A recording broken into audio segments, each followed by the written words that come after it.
The Library of Alexandria, history's greatest heist. Picture this, you're standing in a room containing every secret of the ancient world. Mathematical formulas that wouldn't be rediscovered for 1,000 years. Medical procedures lost to time. The complete works of Aristotle, not the fragments we have today, but everything, poetry that would make Homer weep.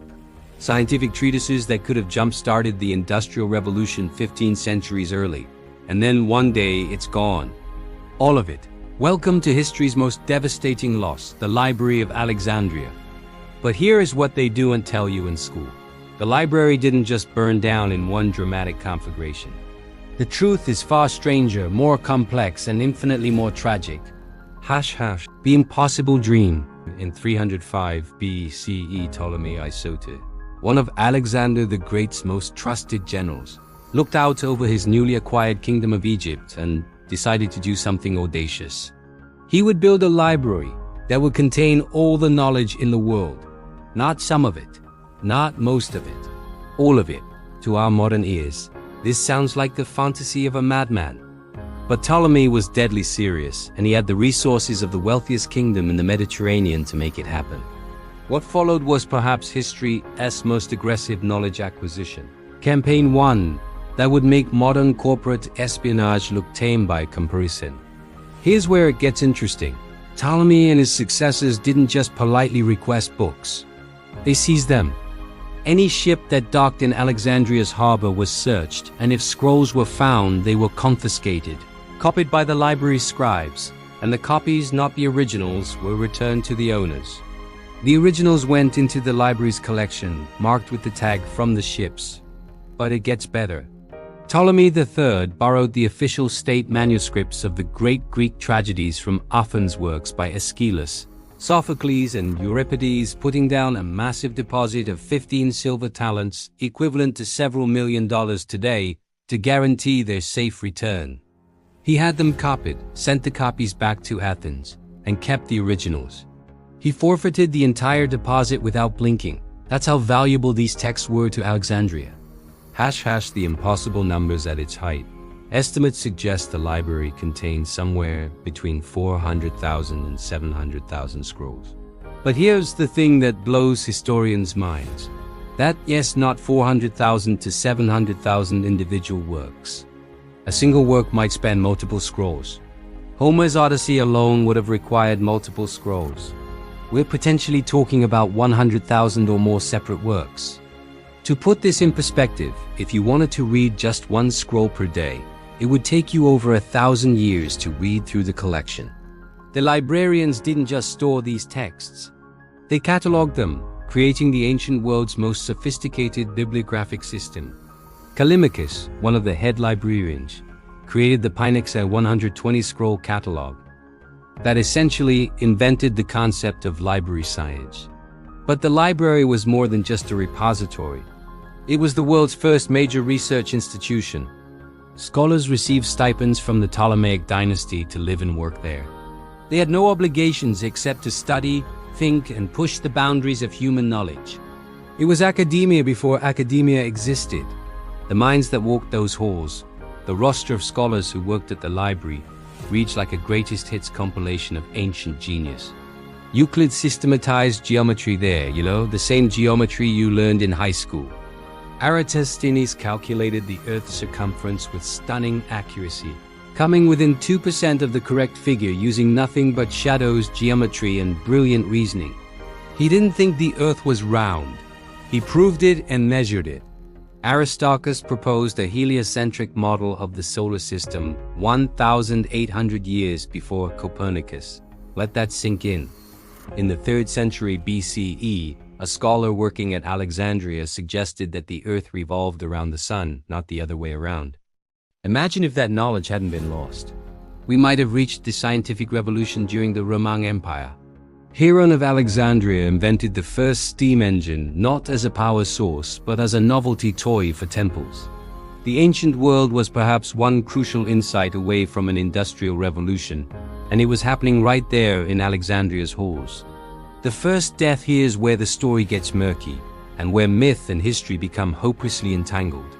Popular legend says Julius Caesar accidentally burned the library in 48 BCE during his military campaign in Alexandria. The truth is both more complicated and more dispiriting. Caesar did set fire to ships in Alexandria's harbor to prevent them from falling into enemy hands.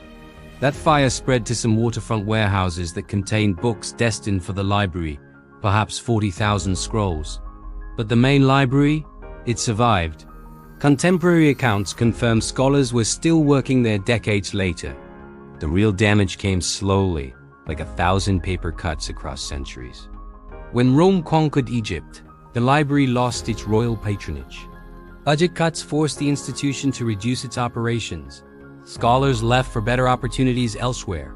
The collection stopped growing. The buildings fell into disrepair. In 272 CE, the Emperor Aurelian destroyed large parts of Alexandria's royal quarter during a military campaign, and much of the library's collection was likely lost then. But even after this, daughter libraries continued to operate in the city. The final silence, the last recorded mention of the library, comes from the 4th century CE. By then, Alexandria had become a flashpoint in religious conflicts between pagans and Christians. In 391 CE, the Serapeum, a daughter library that housed part of the main collection, was destroyed by a Christian mob led by the Patriarch Theophilus. But wait, there's one more twist. Some sources suggest scrolls survived even this destruction, persisting in smaller collections throughout the city until the Arab conquest in 641 CE. One story claims that the Arab general Amr ibn al-As asked Caliph Omar what to do with the libraries of Alexandria. Omar allegedly replied, "If these books are in agreement with the Quran, we have no need of them. And if these are opposed to the Quran, destroy them." The story is almost certainly apocryphal medieval propaganda, but it reveals how desperately people wanted to identify a single culprit. One dramatic moment of destruction. The truth is that the Library of Alexandria died the way most great institutions die, through neglect, budget cuts, changing priorities, political instability, and the simple passage of time. Not with a bang, but with a whimper. What we lost. Here is what keeps historians up at night. We know the titles of many works housed in the library because they re-mentioned in other surviving texts. Tantalizing references to books that are now lost forever. We lost over 100 plays by Sophocles. We have only 7. We lost most of Aristotle's written works. The texts that survive are mostly lecture notes compiled by his students. We lost technical manuals on engineering, architecture, and metallurgy. We lost poetry, philosophy, mathematics, medicine, astronomy, and who knows what else. Some scholars estimate that over 90% of all classical literature has been lost. The Library of Alexandria contained a significant portion of that vanished corpus. We're essentially trying to understand Greco-Roman civilization while seeing only 10% of what they actually wrote. Imagine if 90% of all books published in the last 2,000 years suddenly vanished.